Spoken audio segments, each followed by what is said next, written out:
Hello everyone, welcome to all of you our online YouTube class. This is Sunny Kumar Gupta. चलिए आज हम फिर से स्टार्ट करते अपना क्लास विज्ञान जो क्लास 10th का है और इसमें हम लोग पढ़ रहे थे धातु और अधातु.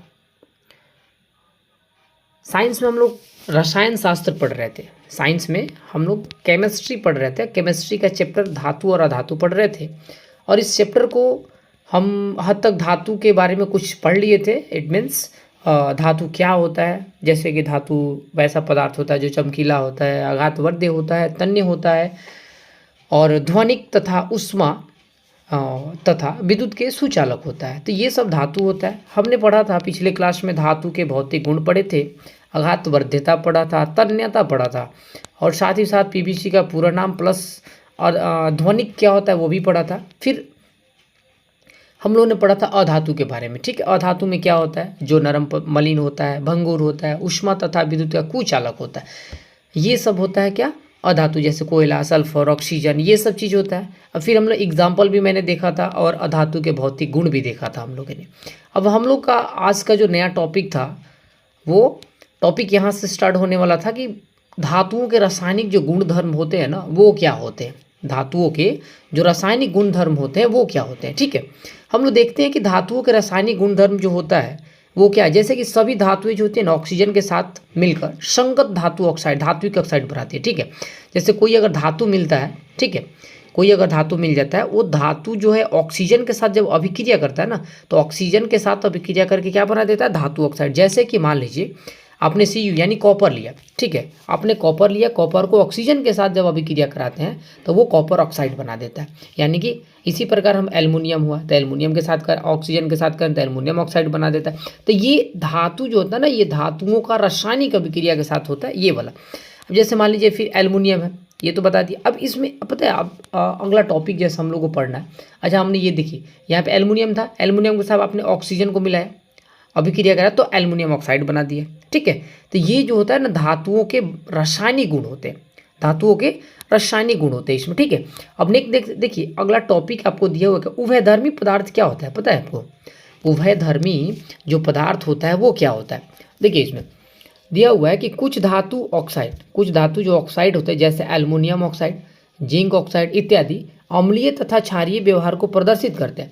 ऐसे धातु ऑक्साइड जो अम्ल और क्षारक दोनों के साथ साथ अभिक्रिया कर लवण और जल का निर्माण करते हैं उसे उभयधर्मी ऑक्साइड कहते हैं. मतलब कि वैसे धातु जो होते हैं ना धातु के ऑक्साइड जैसे एल्युमिनियम ऑक्साइड हो गया, जिंक ऑक्साइड हो गया, जिसके अम्लीय और क्षारीय व्यवहार, जिसके अम्लीय और क्षारीय व्यवहार को प्रदर्शित करते हैं. और ऐसे धातु ऑक्साइड जो अम्ल और क्षारक दोनों के साथ अभिक्रिया कर लवण और जल का निर्माण करते हैं इसे हम लोग क्या कहते हैं, उभयधर्मी ऑक्साइड कहते हैं. ठीक है, जैसे कि देखिएगा उदाहरण के लिए एल्युमिनियम ऑक्साइड और जिंक ऑक्साइड हो गए, ये दोनों हो गया. ठीक है, अब फिर देखिए वहीं धातु के जो ऑक्साइड होते हैं वो अम्ल के साथ अभिक्रिया करते हैं तो क्या होता है. ठीक है, धातु के जो ऑक्साइड होते हैं जब अम्ल के साथ अभिक्रिया करते हैं तो वो क्या होता है उसके बारे में हम लोग को देखना. देखिए बोल रहा है इसमें कि एल्युमिनियम ऑक्साइड जो हाइड्रोक्लोरिक अम्ल होता है उसके साथ अभिक्रिया करके एल्युमिनियम क्लोराइड का लवण और जल बना देता है. जैसे कि देखिएगा Al2O3 है और इसको 6HCl से जब अभिक्रिया कराते हैं तो क्या बनता है 2AlC3 प्लस 3H2O. यानी कि ये जो होता है कि जैसे कि इस अभिक्रिया में ये समीकरण होता है कि एल्युमिनियम ऑक्साइड जो होता है वो हाइड्रोक्लोरिक अम्ल के साथ जब अभिक्रिया करता है, एल्युमिनियम ऑक्साइड जो होता है जब वो हाइड्रोक्लोरिक अम्ल के साथ जब अभिक्रिया करता है तो क्या बना देता है आपको, तो आपको बना देता है क्या एल्युमिनियम क्लोराइड और लवण, एल्युमिनियम क्लोराइड का लवण और क्या बना देता है, जल बना देता है. तो ये होता है आपको धातु ऑक्साइड के साथ अम्लों की अभिक्रिया. ठीक है, अब फिर उसके बाद अगला टॉपिक देता है जैसे धातु ऑक्साइड का क्षारक के साथ अभिक्रिया होता है तो क्या होता है भाई. तो चलिए वो भी हम देख लेते हैं. एल्युमिनियम ऑक्साइड को जब सोडियम हाइड्रो ऑक्साइड के साथ जब अभिक्रिया करिएगा तो सोडियम एल्यूमिनेट या जल प्रदान होता है. जैसे कि यहाँ पे आपको समीकरण दिया हुआ है Al2O3 प्लस 2NaOH. ठीक है, यानी कि यहाँ पे एल्युमिनियम ऑक्साइड और सोडियम हाइड्रो ऑक्साइड को, एल्युमिनियम ऑक्साइड और सोडियम हाइड्रो ऑक्साइड को जब अभिक्रिया करते हैं तो आपको सोडियम एल्यूमिनेट तथा जल प्रदान करता है. तो ये किसके द्वारा प्रदान होता है बताइए, धातु के ऑक्साइड का क्षारक के साथ अभिक्रिया जब किया जाता है तो ये प्रोसेस होता है. ठीक है। अब फिर नेक्स्ट देखते हैं। अब देखिए धातु के ऑक्साइड का जो होता है ना वो जल में घुलनशील होते हैं। वो कैसे हम देखते हैं तो देखिएगा, बोला कि अधिकांश धातु के ऑक्साइड जो होते हैं ना वो जल में अघुलनशील होते हैं। ठीक है, अघुलनशील। लेकिन कुछ ऐसे भी जो होते हैं जो जल में घुलकर क्षार बना देते हैं। और सोडियम ऑक्साइड और पोटेशियम ऑक्साइड दो ऐसे ऑक्साइड हैं जो जल में घुलकर क्षार बनाते हैं। मतलब कहने का मतलब, ध्यान से समझिए इस बात को, अधिकांश, ठीक है, इसमें आपको हम बता रहे हैं कि अधिकांश जो धातु के ऑक्साइड होते हैं ना वो जल में अघुलनशील होता है। ठीक है, हमें पता है कि अघुलनशील होते हैं, कुछ घुलनशील और कुछ अघुलनशील होते हैं। लेकिन इसमें बोल रहे हैं ना कि कुछ जल में घुलकर क्षार बना देते हैं। कुछ जल में घुलकर क्या बनाते हैं? क्षार बनाते हैं। जैसे कि मान लीजिए सोडियम ऑक्साइड हो गया और पोटेशियम ऑक्साइड हो गया, दो ऐसे ऑक्साइड होते हैं जो जल में घुलकर क्षार बनाते हैं। अगर आपसे क्वेश्चन पूछता है कि कौन कौन सा या ऐसा जो धातु के ऑक्साइड होते हैं जो जल में घुलकर क्षार बनाते हैं, तो आप क्या बताएंगे? सोडियम ऑक्साइड और दूसरा पोटेशियम ऑक्साइड। ठीक है, तो सोडियम ऑक्साइड जो होता है और पोटेशियम ऑक्साइड के घुलने से पर क्रमशः सोडियम हाइड्रो ऑक्साइड का क्षार और पोटेशियम ऑक्साइड का क्षार बनता है। ठीक है, अब इसका समीकरण आपके सामने दिया हुआ है यहाँ पे। ठीक है, जैसे Na2O3S हो गया, अब फिर प्लस H2OL, यानी कि वो जब इसका अभिकरण कीजिएगा तो 2NaOH एक्वेशन इसका बनता है। ठीक है, अब नेक्स्ट टॉपिक आपको जब आगे मिलता है तो धातुओं का ऑक्सीजन के साथ अभिक्रियाशीलता।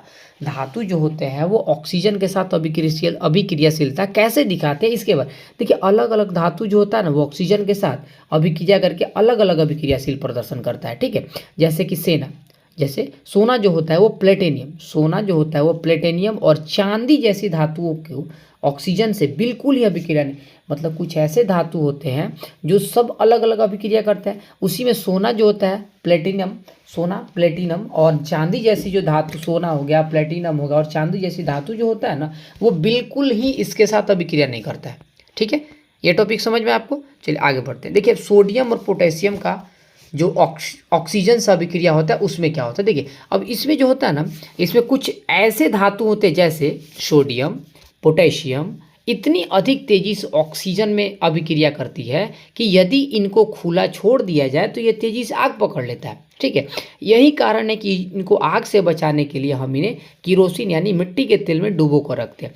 तो देखिए सोडियम हो गया या पोटेशियम हो गया, सोडियम और पोटेशियम को हम हमेशा ये केरोसिन के तेल यानी मिट्टी के तेल में डुबो कर रखते हैं। इसलिए रखते हैं कि उसके पीछे रीज़न होता है ना कि ये ऑक्सीजन के साथ बहुत जल्दी तेजी से अभिक्रिया करता है। ठीक है, इसीलिए इसको हम क्या करते हैं, तेल और मिट्टी के तेल में डुबो कर इसको रखते हैं। ठीक, अब नेक्स्ट देखिए, कुछ धातु के ऑक्साइड जो होते हैं वो रक्षात्मक कवच का कार्य करते हैं। अब देखिए कैसा कवच बनाते हैं वो।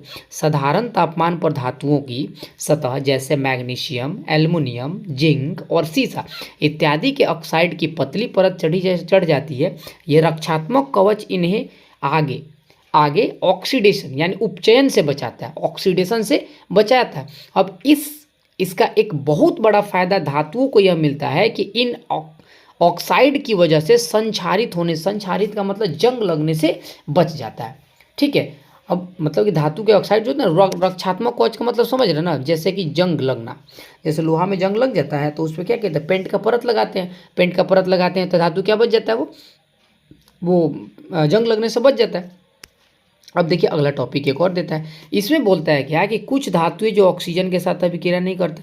मान लीजिए सब के सब अभिक्रिया थोड़े करता है भाई, एक के बार भोज मिल रहा है तो सब कोई थोड़े खा लेगा, धीरे धीरे खाएगा। तो वहीं कुछ होता है जिसको नहीं मिलता है, कुछ ऐसे ही बिना खाए चला जाता है, बस वहीं काम इसके साथ। देखिए अब गर्म करने पर आयरन का दहन नहीं होता है, लेकिन जब बर्नर की ज्वाला में लौह चून डालते हैं तो वो तेजी से जलने लगता है। जैसे देखिए कॉपर का दहन तो नहीं होता है, लेकिन गर्म धातु का कॉपर ऑक्साइड के काले रंग का परत चढ़ जाता है। अब सिल्वर जैसे हो गया, सिल्वर और गोल्ड अत्यंत अधिक तापमान पर ऑक्सीजन के साथ अभिक्रिया नहीं करते।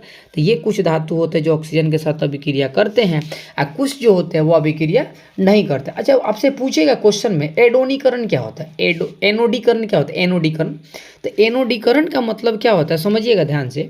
देखिए एनोडीकरण मतलब एल्युमिनियम पर मोटी ऑक्साइड की परत चढ़ाने की प्रक्रिया होता है, जो वायु के संपर्क में आने से एल्युमिनियम पर ऑक्साइड की परत पतली परत जो होता है ना निर्माण होता है, और एल्युमिनियम के ऑक्साइड की परत इसे संक्षारण, संक्षारण का मतलब नॉर्मल भाषा में आप समझिए कि जंग लगने से बचाता है, उसको कवर करना, पेंट कर देना ही एनोडीकरण कहलाता है। ठीक है, इस पर एक मोटा सा परत चढ़ा दिया जाता है जिससे संरक्षण वो संक्षारण से क्या होता है, सुरक्षित रह सकता है। बस बात खत्म, यही है, इसमें कुछ है नहीं। अब एल्युमिनियम का क्या होता है भाई, तो एल्युमिनियम के भी वही होता है ना जैसे बाकी, जैसे वो देखिए एनोडीकरण के लिए एल्युमिनियम को एक साफ वस्तु के एनोड बनाकर तनु सल्फ्यूरिक अम्ल के साथ इसका विद्युत अपघटन किया जाता है, और एनोड पर उत्सर्जित ऑक्सीजन गैस एल्युमिनियम के साथ अभिक्रिया करके ऑक्साइड की एक मोटी परत बनाता है, और इस ऑक्साइड की परत को आसानी से रगड़कर एल्युमिनियम का आकर्षक वस्तु बनाया जाता है।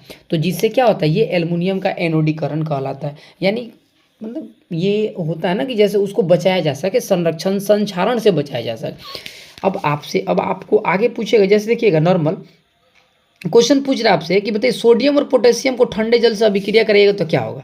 भाई जब सोडियम और पोटेशियम को हम ठंडे जल से अभिक्रिया कराते हैं, जब इसका अभिक्रिया कराते हैं तो क्या होता है, अब उस क्या होता है वो देखते। देखिए पोटेशियम एवं सोडियम जैसी धातु ठंडे जल से तेजी से अभिक्रिया करता है, और सोडियम तथा पोटेशियम की अभिक्रिया तेज तथा उष्माक्षेपी होता है, और इससे उत्सर्जित हाइड्रोजन तत्काल प्रज्वलित हो जाता है। कहने का मतलब ये कि पोटेशियम और सोडियम जैसे जो धातु होते हैं ना, उसको जैसे ही ठंडे जल से अभिक्रिया कराते हैं तो सोडियम और पोटेशियम की अभिक्रिया तेज होता है और तथा उष्माक्षेपी होता है। इससे उत्सर्जित जो भी हाइड्रोजन होता है वो तत्काल क्या होता है, प्रज्वलित यानी कि जलने लगता है। ठीक है, अब उसके बाद वही बोलेगा, फिर देखिए बताइए आपको कब करेगी, पानी के साथ कैल्शियम का कराते हैं तो क्या होता है। देखिए पानी के साथ जब कैल्शियम का हम कराते हैं, पानी के साथ जब कैल्शियम की अभिक्रिया कराते हैं तो कम हिंसक होता है, और हाइड्रोजन आग पकड़ने के लिए विकसित गर्मी पर्याप्त नहीं कर पाता है। मतलब कि क्या होता है ना कि पानी के साथ जब भी हम कैल्शियम का प्रतिक्रिया कराते हैं तो ये हिंसक होता है, लेकिन हाइड्रोजन आग पकड़ने के लिए विकसित गर्मी पर्याप्त नहीं कर पाता है। ठीक है, अब देखिए अब आगे पढ़ते हैं। इसमें बोल रहा है देखिए, अब गर्म पानी के साथ धातुओं की ये प्रतिक्रिया, बताइए गर्म पानी जो होता है ना, गर्म पानी के साथ जब धातुओं की प्रतिक्रिया होता है वो कैसे होता है, इसके बारे में हम समझते हैं। ठीक है, देखिए समझिएगा ध्यान से, ये बोल रहा है इसमें क्या कि मैग्नीशियम ठंडे जल से अभिक्रिया नहीं करता है, यह गर्म पानी के साथ प्रतिक्रिया करके मैग्नीशियम हाइड्रोक्साइड और हाइड्रोजन बनाता है। हाइड्रोजन गैस के बुलबुले इसकी सतह से चिपके रहने के कारण भी ये तैरने लगता है। यानी कि जब भी गर्म पानी के साथ हम धातुओं का अभिक्रिया कराते हैं तो होता क्या है कि मैग्नीशियम जो होता है ना वो ठंडे जल से अभिक्रिया नहीं करता है, लेकिन यह गर्म पानी के साथ प्रतिक्रिया करके मैग्नीशियम हाइड्रोक्साइड और हाइड्रोजन बनाता है, जिससे हाइड्रोजन गैस के जो बुलबुले होते हैं ना इसके सतह पे चिपके रहने के लिए क्या होता है, तैरते रहता है। फिर अगला टॉपिक आपको इसी में दे रहा है क्या, अगला टॉपिक आपको इसमें बता रहा है कि अब धातुओं की जो भाप जो होता है ना उसके साथ अभिक्रिया होता है तो क्या होता है। देखिए एल्युमिनियम हो गया, आयरन हो गया, जिंक हो गया जैसी धातुएं जो होते हैं न तो ठंडे या तो गर्म पानी से प्रतिक्रिया करते हैं, लेकिन वे भाप के साथ क्रिया करके धातु ऑक्साइड और हाइड्रोजन बनाते। मतलब एल्युमिनियम हो गया, आयरन हो गया, जिंक हो गया, ये ऐसी कुछ धातुएं होती है जो ना ही ठंडे पानी से अभिक्रिया करते हैं और ना ही गर्म पानी से, लेकिन भाप जो होता है ना, भाप के साथ अभिक्रिया करके ये क्या करते हैं, ये आपको धातु के ऑक्साइड और हाइड्रोजन बना देते हैं। ठीक है, अब देखिए अब कुछ धातु जो ऐसे होते हैं, कुछ धातुएं जल के साथ अभिक्रिया नहीं करता है, जैसे तांबा हो गया, शीशा हो गया, चांदी हो गया, सोना हो गया, ये सब जो धातु होते हैं ये पानी से बिल्कुल अभिक्रिया नहीं करता है। ठीक है, अब कुछ अम्ल के साथ धातुएं जो होती है वो प्रतिक्रिया क्या होता है उनका, तो धातुएं जो होते हैं वो अम्ल से प्रतिक्रिया करके कुछ जो धातुएं होते हैं वो अम्ल के साथ प्रतिक्रिया करके संगत लवण तथा हाइड्रोजन गैस देता है। तो ये अम्लों के साथ हो गया, ये धातुओं के साथ जो जल के साथ अभिक्रिया करता है ये हो गया। ठीक है, अब यहाँ पे देखिएगा जब कोई धातु नाइट्रिक एसिड के साथ प्रतिक्रिया करता है तो हाइड्रोजन गैस नहीं बनाती है। ऐसा इसलिए क्योंकि जो HNO3 जो होता है ये एक मजबूत ऑक्सीकरण एजेंट होता है, जिसके वजह से ये क्या होता है कि ये अभिक्रिया नहीं कर पाता है। तो इसको क्या करता है और यह उत्पादित हाइड्रोजन जो होता है उसको पानी से ऑक्सीकृत करता है और स्वयं भी में कम हो जाता है, लेकिन मैग्नीशियम और मैग्नीज अत्यधिक तनु के साथ प्रतिक्रिया करके हाइड्रोजन गैस बनाते हैं। ठीक है, अब इसके बाद देखिए, अब अगला टॉपिक हम लोग पर देखिए, टॉपिक आपका तो बहुत है, ठीक है ना, लेकिन जो इंपॉर्टेंट है मैं आपको वो क्या करते हैं ना, डील करते चलता हूँ। ठीक है, अब जैसे आपसे क्वेश्चन पूछ देगा यहाँ पे, धातुओं और अधातुओं के साथ अभिक्रिया होता है तो क्या होता है भाई। तो देखिए, जब भी अधिकतर धातुएं जो होते हैं ना धन यान मतलब कि पॉजिटिव बनाती है, और अधातु जो होता है वो ऋण यान मतलब कि धातु जो होता है ना उसके ऊपर प्लस का, धातु जो होता है उसके ऊपर प्लस का साइन रहता है, लेकिन अधातु होता है उसके ऊपर क्या रहता है, माइनस का साइन। धन यान ये हो गया और ये ऋण यान हो गया। ठीक है, अब देखिए धन यान और अनायन क्या होता है, ठीक है, यानी ऋण आयन क्या होता है। इन दोनों धन यानों और अयानों को समझने के लिए हमें तत्वों और इलेक्ट्रॉनिक विन्यास की संरचना को समझना पड़ता है, जिसके हम संयोजकता के बारे में पढ़ते हैं। देखिए संयोजकता क्या होता है ये भी पढ़ना पड़ता है हमें। देखिए संयोजकता का मतलब किसी परमाणु के सबसे बाहरी कोश में उपस्थित संयोजकता इलेक्ट्रॉनों की संरचना संयोजकता कहलाता है। मतलब कहने का ये कि कोई भी संयोजकता होता है ना वो किसी भी परमाणु की सबसे बाहरी कोश में उपस्थित संयोजकता इलेक्ट्रॉनों की संख्या संयोजकता कहलाती है। जैसे कि मान लीजिए सोडियम का इलेक्ट्रॉनिक विन्यास 281 होता है, तो सोडियम के परमाणु जो होते हैं उसमें 3 कोश होते हैं। इसमें सबसे बाहरी कक्षा में एक होता है, जैसे आप देखिएगा सबसे बाहरी कक्षा में एक होता है, ठीक है, बाहरी का कोश में एक इलेक्ट्रॉन होता है जिसे साझा किया जा सकता है, और इसलिए सोडियम का संयोजन इलेक्ट्रॉनों में कितना हो जाता है, एक होता है। समझ में आए। अब देखिए अब आगे क्या कह रहा है, आगे बोल रहा है कि यदि हमारे बाहरी कोश में 1 2 3 4 इलेक्ट्रॉन होते हैं तो ये इलेक्ट्रॉन के बंटवारे में दिए जा सकते हैं, और 1 2 3 होते हैं तो इसका जो इसके लिए जो होता है ना बैलेंस इलेक्ट्रॉन होगा, मतलब बैलेंस करना पड़ता है। और यदि सबसे बाहरी कक्षा में जब 5 6 7 इलेक्ट्रॉन होते हैं तो इनमें से क्या किया जाता है, इनमें जो इलेक्ट्रॉन होते हैं ना ये बंटवारा नहीं करते। मतलब कब, जब 5 6 7 होते तो इसे इलेक्ट्रॉन का बंटवारा नहीं किया जाता है, और क्योंकि इन्हें अपना अष्टक पूरा करने के लिए इलेक्ट्रॉनों की और आवश्यकता होती है। लेकिन वही 1 2 3 4 होता है तो इलेक्ट्रॉनों को बंटवारे में दिया जा सकता है, और वही 1 2 3 होता है तो इसको बैलेंस करना पड़ता है। अब देखिएगा इसके आगे आपको पड़ता है क्या, यहाँ पे दे दिया, जैसे तत्व दे दिया, प्रकार दे दिया, तत्वों के प्रकार, तत्व, परमाणु क्रमांक और कोशों में इलेक्ट्रॉनों की संख्या K L M N, ये चारों होता है। अब देखिए इसमें जैसे मान लीजिए कि धातु है, धातु मान लीजिए सोडियम है, तो सोडियम जैसे हो गया। अब ये पहला वाला क्या है भाई, परमाणु क्रमांक है। अब परमाणु क्रमांक इसका सोडियम का कितना होता है, सोडियम का, अब जैसे देखिए सोडियम का 11 होता है। अब इसके कक्षा में कौन कौन से रहते हैं, 2 8 1 होता है। अब फिर वही मैग्नीशियम है तो इसका 12 होता है, और इसका 2 8 2 होता है। तो ये होता है, आपको ये थोड़ा सा पढ़ना पड़ता है, थोड़ा याद कर लीजिएगा तो आपको बेटर रहता है। ठीक है, आपके PDF में भी है प्लस आपके बुक में भी दिया हुआ है ये। ठीक है, अब देखिए हम यहाँ पे एक और ये थोड़ा सा और है टॉपिक है, इसको पढ़ लेते हैं। देखिए क्या कर रहा है, ये बोल रहा है ना कि सोडियम परमाणु के सबसे बाहरी कोश में 1 इलेक्ट्रॉन है। यदि यह अपने एक सेल से इलेक्ट्रॉन खो भी देता है तो इसे L सेल से सबसे बाहरी कोश बन जाता है, और इसमें एक स्थिर अष्टक होता है, और इस परमाणु के नाभिक में अभी भी 11 प्रोटॉन होते हैं, लेकिन इलेक्ट्रॉनों की संख्या 10 हो गई है। अब इसलिए एक शुद्ध धनात्मक आवेश है जो हमें धन यानी कि Na+ में देता है। और दूसरी ओर देखिएगा तो क्लोरीन के सबसे बाहरी कोश में 7 इलेक्ट्रॉन होते हैं, और इसे अपना अष्टक पूरा करने के लिए एक और इलेक्ट्रॉन की आवश्यकता पड़ती है, यानी ये एक और इलेक्ट्रॉन किसी से मांगता है। लेकिन इसमें क्या होता है,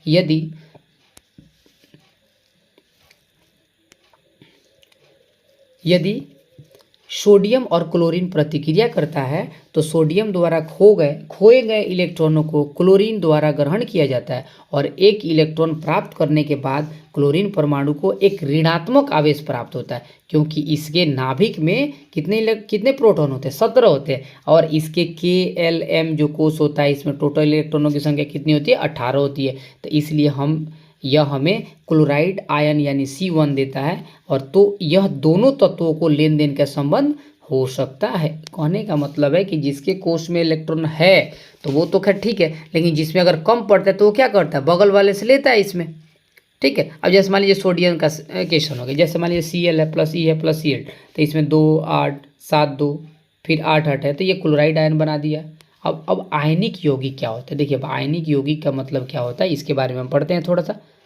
देखिएगा, कह रहा है कि धातु से अधातु में इलेक्ट्रॉनों के स्थानांतरण के इस प्रकार बनने वाले यौगिक को आयनिक यौगिक या विद्युत संयोजी यौगिक कहते हैं। आयनिक यौगिक का मतलब कि धातु से अधातु में इलेक्ट्रॉन, जैसे इलेक्ट्रॉन है वो धातु में है और अधातु में ट्रांसफर कर रहा है, तो उस स्थानांतरण जो इस प्रकार जो बनने वाला यौगिक बनता है ना, उसे हम लोग क्या कहते हैं, आयनिक यौगिक कहते हैं, या उसी को हम लोग विद्युत संयोजी यौगिक भी कहते हैं। अब कह रहा है कि आयनिक यौगिक के कुछ गुण होता है, तो आयनिक यौगिक के जो गुण होता है वो कौन कौन सा होता है। अब देखिएगा, कह रहा है कि इसमें पहला भौतिक प्रकृति। अब भौतिक प्रकृति क्या होता है, तो आयनिक यौगिक ठोस होता है और धनात्मक होता है, और ऋणात्मक आयनों के बीच प्रबल आकर्षण बल के कारण कुछ कठोर होता है। अब ये यौगिक आम तौर पर भंगुर होते हैं और दबाव डालने पर टुकड़े टुकड़े हो जाते हैं। मतलब भौतिक का मतलब क्या, ये टूट जाता है। इसमें भौतिक प्रकृति में इसका क्या होता है कि ये दबाव डालने पे टूट जाता है, ठीक है। और निचला देखिए, दूसरा नंबर में क्या कह रहा है गलनांक और क्वथनांक के आधार पे। अब गलनांक क्वथनांक के आधार पे क्या कहता है, ये कहता है इसमें कि आयनिक यौगिक में उच्च गलनांक और क्वथनांक होते हैं। ऐसा इसलिए क्योंकि मजबूत अंतर आयनिक आकर्षण को तोड़ने के लिए काफ़ी मात्रा में ऊर्जा की आवश्यकता होती है। तो ये किसमें गलनांक, मतलब कोई भी चीज़ अगर गलाया जाता है ना, तो उसको क्या तापमान की आवश्यकता ज़्यादा होती है कि नहीं होती है। तो वहीं बोल रहा है कि इसमें गलनांक, इसको करने के लिए गलनांक और क्वथनांक के लिए ऊष्मा की अधिक आवश्यकता होती है। अब इसमें बोला घुलनशीलता क्या होता है भाई, तो देखिए इलेक्ट्रोवैलेंट यौगिक जो होता है आमतौर पे पानी में घुलनशील होते हैं, और मिट्टी, तेल और पेट्रोल आदि में ये क्या होते हैं, सॉल्वेंट होते हैं, यानी अघुलनशील होते हैं, ठीक है, अघुलनशील होते हैं। तो वही पूछ रहा है इसमें। अब देखिए अब आगे क्या कर रहा है आपसे, अब कह रहा है बिजली का संचालन कैसे होता है। तो एक संसाधन के माध्यम से बिजली के संचालन में ठीक है, संचालन में आवेशित जो कण होते हैं ना, उसका गति शामिल होता है। और पानी में एक आयनिक यौगिक के एक समाधान में आयन होते हैं, जो समाधान के माध्यम से बिजली पारित होने के विपरीत इलेक्ट्रोड में चले जाते हैं। और ठोस अवस्था में आयनिक यौगिक विद्युत का चालन नहीं करता है, क्योंकि ठोस में आयनों की गति उनकी कठोर संरचना के कारण संभव नहीं हो पाता है। अब इसलिए ये आयनिक जो होते हैं ना यौगिक, वो गलित अवस्था में चालन करते हैं, माने पिघल कर। और यह पिघली अवस्था में संभव है क्योंकि गर्मी के कारण विपरीत आवेशित आयनों के बीच इलेक्ट्रोस्टैटिक आकर्षण के बल दूर हो जाते हैं। इस प्रकार से हम कह सकते हैं कि आयन जो होता है ना, वो स्वतंत्र रूप से चलते हैं और बिजली का संचालन करते हैं। तो देखिए आज के टॉपिक में हम लोगों ने जो लगभग मेन टॉपिक था, इम्पोर्टेंट टॉपिक था, वो हम लोगों ने पढ़ा, ठीक है। और फिर हम लोग अब नेक्स्ट क्लास में जो पढ़ेंगे, जो भी एनसीईआरटी के जो क्वेश्चन आंसर होते हैं, इसमें बहुत इंपॉर्टेंट टॉपिक है भी। जैसे पूछ देगा ना आपसे कि बताइए धातु और अधातु में अंतर क्या होता है, तो आपको तो बताना पड़ेगा। अब धातु अधातु में अंतर बताइए। उसके बाद और भी बहुत इंपॉर्टेंट क्वेश्चन है इसमें, ठीक है। उसको हम लोग नेक्स्ट क्लास के नेक्स्ट सेशन में पढ़ेंगे। तब तक सेफ रहिए, सुरक्षित रहिए। जय हिंद, जय भारत। और हमारे चैनल को सब्सक्राइब कीजिए। जैसा आपको पता है कि स्टूडेंट गाइडलाइन है, और हमारा कॉन्टेक्ट नंबर है, व्हाट्सएप नंबर अगर देखिएगा तो 9525253714। आप इस पर PDF प्राप्त कर सकते हैं। जय हिंद, जय।